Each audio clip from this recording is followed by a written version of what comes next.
Selamat malam. Kasus yang bermula karena sebuah video viral ada karena mengandung unsur sadisme di dalamnya yang melibatkan sejumlah orang yang sebagian masih anak-anak. Sepertinya kita hanya melihat ini dalam bentuk atau sebagai bentuk kriminal biasa, tetapi kemudian melebar menunjukkan ada akses-akses lain. Salah satunya adalah mengenai dan diduga melibatkan pejabat atau anak dari pejabat dari salah satu kementerian dan juga dari salah satu organisasi kemasyarakatan. Tidak berhenti di situ, ini adalah bentuk kriminal dari anak-anak mengandung sadisme. Tapi ada aspek lain yang kemudian menjadi sorotan publik adalah soal gaya hedonisme, flexing dari seorang anak dari pejabat atau penyelenggara negara yang ternyata kemudian dibuka LHKPN-nya punya jumlah harta yang fantastis. Kita tentu berpikir apakah wajar seorang penyelenggara negara punya harta fantastis demikian? Bagaimana dengan laporan harta kekayaan negara yang wajib bagi seluruh penyelenggara negara? Ini kita coba ajak ngobrol sejumlah narasumber yang semua bergabung secara virtual mengenai berbagai hal. Ternyata kasus ini tidak hanya sekadar kriminal biasa tapi membuka mata kita untuk banyak aspek lain. Kita bahas di obrolan malam edisi kali ini. Saya Christian Grich bersama Anda. Berdasarkan keterangan saksi-saksi, barang bukti, dan alat bukti yang kami dapatkan, maka kemarin kami telah menetapkan saudara MDS sebagai tersangka.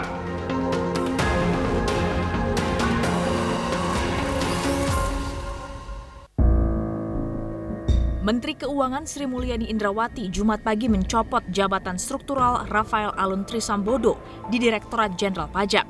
Rafael dicopot dari jabatannya terkait dengan kasus penganiayaan yang dilakukan Mario Dandisatrio, anak Rafael, yang kini menjadi tersangka penganiayaan terhadap David Ozora, putra petinggi GP Ansor. Menyusul pencopotan jabatannya, Rafael menyatakan pengunduran dirinya sebagai aparatur sipil negara Direktorat Jenderal Pajak pada Jumat sore. Keputusan itu berlaku mulai Jumat 24 Februari 2023. Selain terkait penganiayaan, Rafael juga disorot terkait gaya hidup mewah sang anak dan hartanya yang tembus 56 miliar rupiah.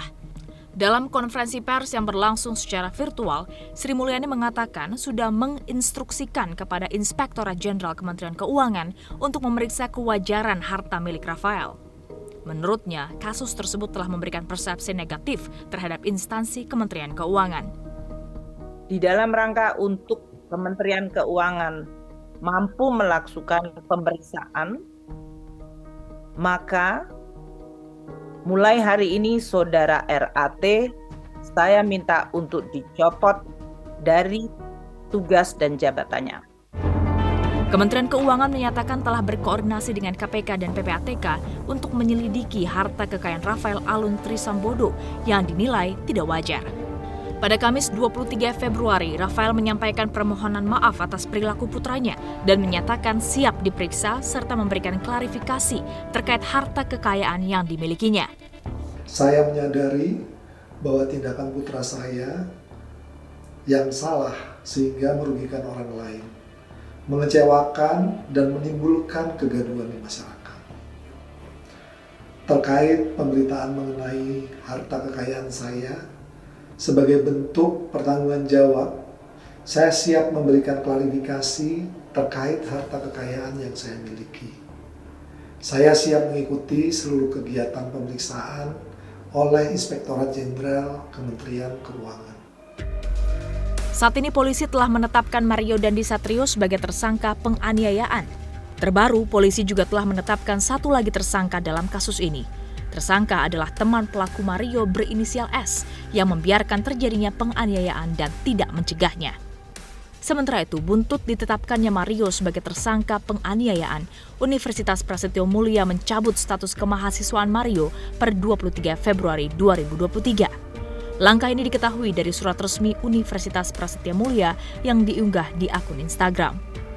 Hingga kini kondisi David masih dirawat intensif di rumah sakit. Sejak insiden terjadi, David masih belum sadarkan diri.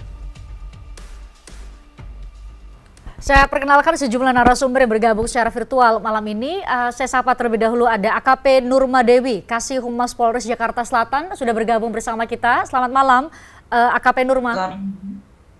Selamat malam, Mbak. Ya, selamat malam. Terima kasih sudah berkenan hadir. Kemudian ada Lalola Esther dari peneliti dari Indonesia Corruption Watch. Selamat malam, Lalola. Selamat malam. Ya, terima kasih sudah bergabung juga. Ada Bang Ray Rangkuti bersama kita bergabung, Direktur Lingkar Madani Indonesia. Selamat malam, Bang Ray. Selamat malam. Ya, terima kasih sudah bergabung. Kemudian ada Pak Suprapto, sosiolog kriminal. Jadi ini ilmunya adalah pengamat sosial yang spesifik mengenai tindak kejahatan kriminal, sosiolog kriminal. Terima kasih Pak Suprapto sudah bergabung bersama kami. Karena ini banyak sekali aspek dari tadi di awal ya, saya katakan pada pemirsa, ada aspek kriminalnya, kemudian melebar sampai ke dugaan harta tidak wajar, hedonisme dan lain-lain. Kita coba bedah satu-satu. Saya ke AKP Nurma terlebih dahulu kalau begitu. Saya coba untuk memperbarui informasi dari pemirsa. Terakhir ada satu tersangka lain selain Mario Dandi atau MD, kita seharusnya menyebutnya dengan inisial MD, yang sudah ditetapkan sebagai tersangka. Tetapi yang menjadi pertanyaan publik juga adalah apakah mungkin ada tersangka lain, Bu Nurma, yang dalam hal ini publik sih tidak terlalu tahu soal bagaimana peran seseorang, tetapi publik tahunya ini ada seorang kekasih perempuan yang kemudian menjadi pemicu pertengkaran antara pelaku atau terduga pelaku saat ini dengan korban. Apakah dia sudah diperiksa atau dimintai keterangan dan mungkinkah juga ikut dijerat dalam kasus ini? Ya, terima kasih ya. Dari semuanya kita sudah memeriksa saksi-saksi, kemudian mengumpulkan barang bukti, kemudian juga kita kembali meriksa atas nama Agi ya, yang menjadi teman dari tersangka dan juga yang sekarang juga sudah kita tetapkan juga sebagai tersangka inisial S. Kemudian dari semua kita dalami semua, jadi kita harus segera ya, kasus ini harus segera terungkap. Demikian, Mbak.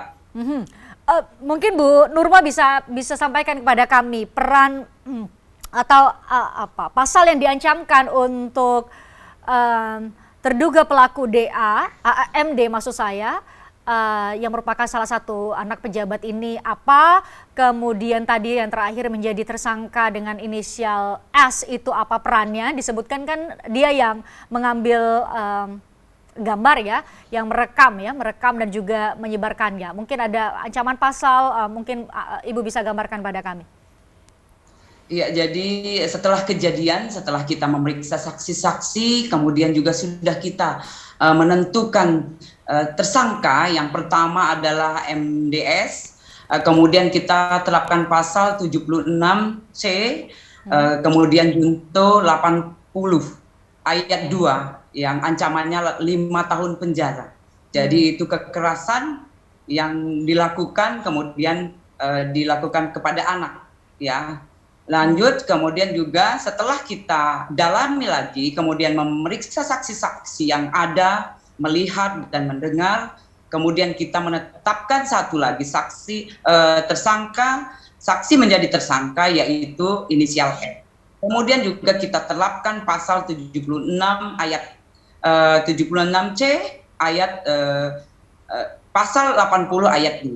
Jadi sama, Mbak. Jadi semuanya juga walaupun memang dia tidak ikut menganiaya, namun dia juga sudah mengetahui ya apa yang akan diperbuat oleh tersangka pertama itu. Jadi kita semua pasti kita dalami, kemudian membuat terang perkara yang sudah dilaporkan, kemudian sudah kita proses di Polres Jakarta Selatan. Demikian, Mbak. Baik. Saya ke Pak Suprapto karena ini kaitannya dengan Pak Suprapto adalah sosiolog kriminalitas. Pak Suprapto, bagi kami awam yang nonton mungkin bisa sempat mengakses videonya saat nonton ini, ngeri betul bagaimana seorang tadi Bu Nurma memakai istilah atau inisial MDS ya, MDS betul ya. Seorang MDS punya kekejian yang luar biasa. Sudah terkapar korban tapi masih melakukan tindakan yang menurut ukuran kewajaran itu luar biasa sadis. Pak Suprapto mungkin punya pandangan terkait hal itu. Iya, terima kasih. Jadi menurut kami bahwa kualitas seseorang itu dulu hanya dilihat dari IQ ya, kecerdasan intelektual, tetapi sekarang kan kita ada kecerdasan emosional dan kecerdasan spiritual. Nah, dalam hal ini saya melihat bahwa MDS ini tidak memiliki tahapan kecerdasan intelektual yang tinggi, karena tahapan yang pertama itu memahami dirinya, yang kedua mampu mengendalikan dirinya, yang ketiga memahami orang lain, dan yang keempat itu mampu mengendalikan orang lain. Nah, dalam hal ini ternyata MDS itu tidak mampu mengendalikan dirinya, sehingga ketika dia merasa ada sesuatu yang membuat dirinya itu marah, lalu melakukan tindakan penganiayaan, dan ternyata korban ini sudah terkapar pun masih dilakukannya. Jadi artinya kecerdasan emosional dia berada pada tingkat yang rendah, dan selama ini memang banyak di antara anggota masyarakat dan keluarga yang tidak bisa menangkap kondisi dari anggota keluarganya, sehingga lalu bisa terjadi hal-hal yang tidak kita duga. Oke, Pak Suprapto, kami saat Anda bicara tadi kami menayangkan video yang menunjukkan bagaimana gaya MDS ini yang kalau istilah anak sekarang flexing, menunjukkan bagaimana ia punya mobil yang mewah, ia punya motor yang mewah, dan itu secara sadar ia unggah di media sosial miliknya, sehingga tentu dia secara sadar itu mau ditunjukkan kepada orang lain. Anda mungkin punya pandangan juga soal itu? Ya, di dalam sosiologi pada khususnya atau ilmu sosial, kita mengenal struktur sosial atau stratifikasi sosial yang parameternya itu antara lain itu bisa kita lihat dari power, kemudian prestise, simbol status gitu ya, lalu privilege, hak istimewa, dan performance. Nah, di sini dia ingin menunjukkan bahwa dirinya itu mempunyai simbol status atau prestise yang tinggi, sehingga harapannya itu akan mendapat pengakuan dari anggota masyarakat bahwa dia bukan orang sembarangan gitu ya. Jadi dia memang ingin menunjukkan itu supaya diketahui banyak pihak, dan dari kata-kata yang kemudian dia lontarkan setelah melakukan penganiayaan, dia juga termasuk orang yang melakukan illegal abuses of economic power. Dia merasa mempunyai power ekonomi dengan apa yang sudah ditunjukkan, sehingga kemudian lalu dia berani melakukan tindakan-tindakan keji tersebut. Oke, itu yang mau ditunjukkan ya, ada simbol status sosial anak remaja mau menunjukkan. Tapi saya ke Bang Ray. Bang Ray, mungkin Anda ini menjadi jembatan ke Lola ya. Saya mau bicara soal aspek hukumnya, tapi Bang Ray, MDS ini kan bukan anak kecil, dia sudah usia 20 tahun. Ia tahu bahwa orang tuanya adalah seorang pegawai negeri sipil atau aparatur sipil negara. Publik akan sangat mudah mengaitkan jumlah harta atau apapun yang ia tunjukkan di media sosial dengan kemampuan orang tuanya yang menurut logika orang dengan kewajaran, maksud saya tidak mungkin bisa dengan mudah, atau semua orang semua aparatur sipil negara mampu membeli mobil dan motor seperti itu. Tapi apa yang terjadi menurut Anda dalam kasus ini? Iya, karena kita tidak pernah mempersoalkan seorang pejabat dengan harta kekayaannya gitu. Kecuali karena kasus seperti ini misalnya gitu, atau nanti ketangkap siapa lagi, ketemu kasus lagi, dipersoalkan lagi. Jadi sifatnya itu kasuistik, bukan dalam pengertian global ya.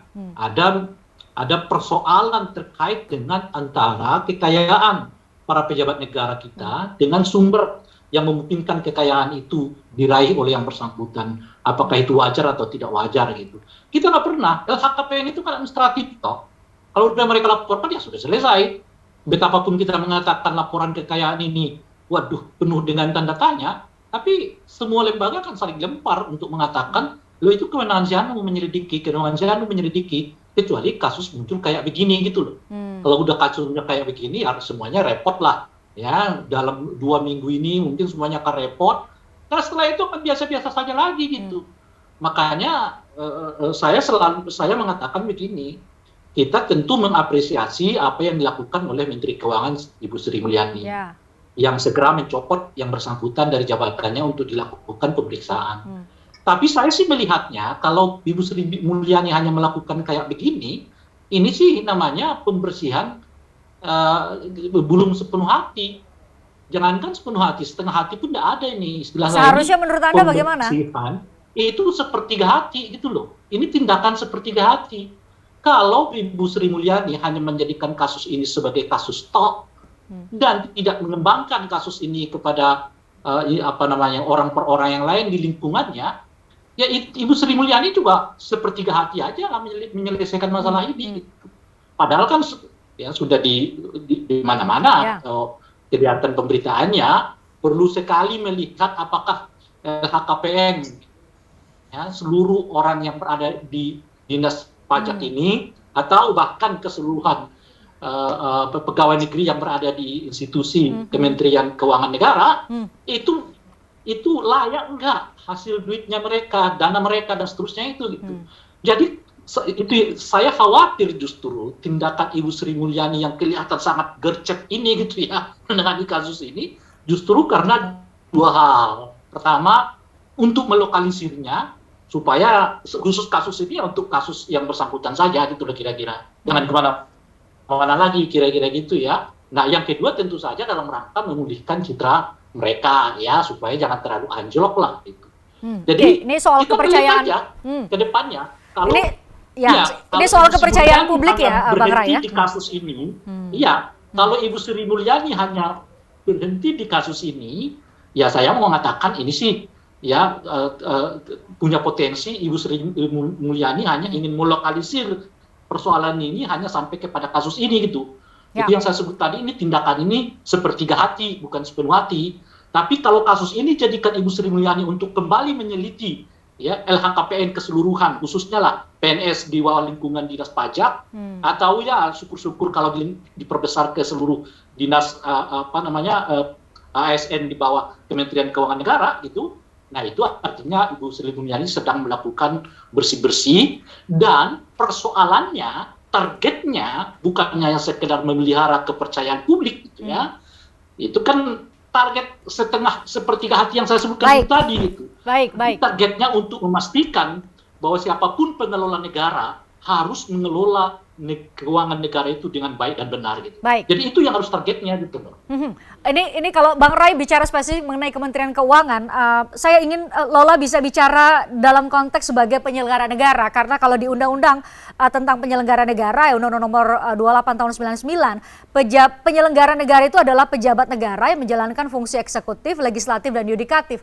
Kalau kita ingat, saya coba untuk melihat bagaimana dan menyegarkan ingatan kita bahwa Presiden, Kapolri, bahkan di beberapa lembaga lain selain Kementerian Keuangan juga sering sekali terjadi ada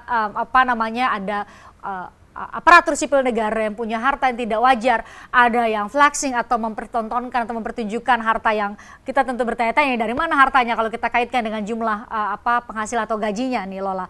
Jadi mungkin Anda bisa menyampaikan kepada kami, orang awam jadi tahunya ini para penyelenggara negara ini kan bukannya wajib lapor LHKPN ya. Berarti LHKPN itu tidak harus presisi dong Lola, tidak harus tepat jumlahnya. Bisa dong bohong dengan di LHKPN. Seperti itu kah?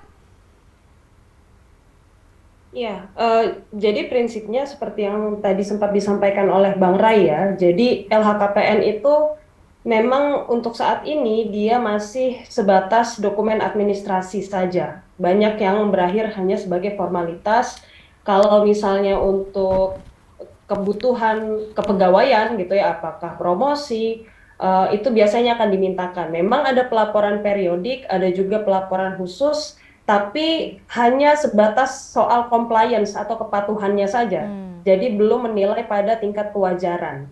Nah ini juga salah satu penyebabnya adalah ketiadaan norma soal tindak lanjut dari LHKPN itu sendiri, gitu ya. Yang kita punya itu soal transaksi keuangan yang mencurigakan. Nah, di sini PPATK bisa masuk. Yang saya ketahui dalam keterangan yang beredar juga di media, itu kan bahwa PPATK ternyata sudah memberikan laporan terkait RAT begitu yang berkaitan dengan transaksi mencurigakan. Kemudian sudah ada informasi yang diterima dari Kemenkyu, tapi kemudian juga tidak ada tindak lanjutnya gitu. Nah, Kalau dalam hal atau situasi seperti itu, sebetulnya kita bisa dorong juga PPATK untuk menjalankan fungsi yang ada di pasal 68 Undang-Undang 8 2010 gitu, terkait dengan pembekuan akun ya, kalau misalnya berkaitan dengan transaksi yang mencurigakan. Rekening ya, Dan maksud itu lo, juga rekening betul, ya? rekening. Iya, akun rekening gitu ya. Jadi itu sebetulnya bisa dilakukan. Jadi memang yang menjadi tantangan itu kan dari sisi eksekutornya, yang mana kita pahami mungkin eksekutor contohnya adalah aparat penegak hukum gitu ya, itu masih terbatas. Tapi di sisi lain PPATK sebagai lembaga intelijen keuangan itu sebetulnya juga punya kekuatan ya, ada kerja yang bisa dilanjutkan kalau misalnya gayung itu tidak bersambut dari sisi aparat penegak hukumnya, atau dalam kasusnya RAT ini dari Inspektorat Jenderal misalnya, atau APIP-nya.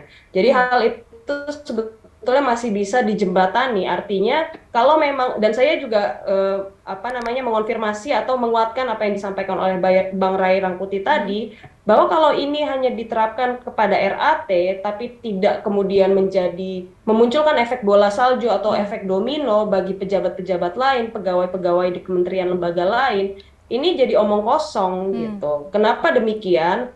Karena ini menunjukkan bahwa ya, atau menguatkan apa yang disampaikan oleh Bang Ray tadi juga, bahwa ini cuma upaya untuk lokalisasi atau bersih-bersih nama baik saja gitu. Tidak pada pemahaman atau kesadaran bahwa ini masalah yang terstruktur dan harus diselesaikan secara struktural pula gitu. Nah, poin lain yang mau saya sampaikan, ini kan mungkin hari ini ya, RAT itu diketahui sudah copot dari jabatannya dari Kementerian Keuangan ya, dari Kementerian Keuangan begitu. Nah, ini juga harus hati-hati kalau misal kita berkaca pada peristiwa yang pernah terjadi di KPK ketika Lili Pintauli Siregar itu mengundurkan diri dari jabatannya, kemudian Dewas tidak bisa menindaklanjuti laporan pemeriksaan itu gitu. Nah, itu yang harus diantisipasi. Kalau harusnya dalam hemat saya, harusnya itu diperiksa dulu baru dia diberhentikan gitu. Jadi itu dalam kerangka penjatuhan disiplin terhadap pegawai. Jadi gitu. justru ini langkah yang reaktif menurut Anda? Saya merasa seperti itu. Menurut saya demikian. Karena ya kalau misalnya memang ini bertujuan untuk menyelesaikan permasalahan dan itu dilakukan secara prosedural gitu ya, ya dia harus melekat dong jabatannya. Kalau misalnya enggak, dia diperiksa sebagai apa? Gitu. Jadi itu yang menurut saya luput. Ini tindakan yang cukup reaktif, meskipun mungkin di permukaan kita bilang oke, ini kita perlu apresiasi dia sudah mundur dan lain sebagainya, tapi hati-hati gitu, karena ini justru bisa jadi celah ketika dia sudah tidak lagi menjadi subjek gitu ya dari peraturan yang bisa menjadi dasar penjatuhan sanksi. Itu nanti jangan-jangan bisa dibalikkan gitu, apakah ada abuse of power dalam pemeriksaan yang bersangkutan meskipun dia di masa tertentu, artinya ketika dia masih menjabat dalam rentang waktu inilah gitu ya, dia masih tercatat sebagai ASN atau PNS di Kementerian Keuangan. Kalau misalnya sudah berhenti, kan sudah tidak jadi subjek harusnya gitu. Inspektorat tidak bisa masuk untuk ikut memproses ya secara internal. Sebelum saya lanjut untuk mendalami soal itu, saya kembali lagi ke AKP Nurma, karena AKP Nurma hanya bisa bergabung sampai paruh ini di obrolan malam. AKP Nurma, mungkin orang awam bertanya-tanya, ini kan korbannya masih harus memerlukan perawatan yang sangat-sangat intensif di rumah sakit. Apakah ini bisa menghalangi proses penyelidikan yang saat ini tengah berjalan, atau saksi, petunjuk-petunjuk atau alat bukti lain, rasa-rasa atau menurut penilaian dari penyelidik saat ini itu cukup untuk bisa menguatkan unsur-unsur atau dugaan tindak pidana dalam kasus ini, Bu? Iya, betul. Jadi untuk sementara ini korban memang belum bisa kita mintain keterangan. Namun demikian semua saksi-saksi yang melihat dan mendengar tetap kita mencari. Jadi untuk memperjelas kasus yang sudah viral sekarang ini. Jadi semua juga mudah-mudahan lebih cepat kita memperoleh terang benderang kasus yang dilaporkan atau yang sekarang viral. Demikian, Mbak. Baik, terima kasih AKP Nurma sudah bergabung bersama kami dan menyampaikan beberapa informasi terbaru. Selalu untuk Anda, terima kasih sudah bergabung hingga paruh ini.